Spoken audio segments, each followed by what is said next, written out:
Building কাম আর মাড়ি ভাঙা চলে গেছে গা। হ্যাঁ, আর দুইজন তো তলে গেছে, একজন তো তলে গেছে, তাদের বাইক হচ্ছে, বাইকেরা রাস্তায় দেওয়া ওখানে পাও ভেঙে গেছে, পাওয়ার ইয়ে দাঁড়িয়ে ভেঙে গেছে গা। এই লেগে কয়জন মাটির নিচে গেছিল? দুইজন ওখানে দুজন রয়েছে, তাদের রয়েছে।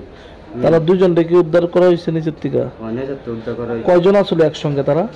12 জনের মতন আসতো, এই বড় এরকম বড় জায়গা। এই লেগে মাটি কোনখান থেকে ভাঙ্গা পড়ছে? মাটি ভেঙে এরকম গরমেতে কাটতেছে, কাঠের ভিতরে ভেঙে ফিরে আছে।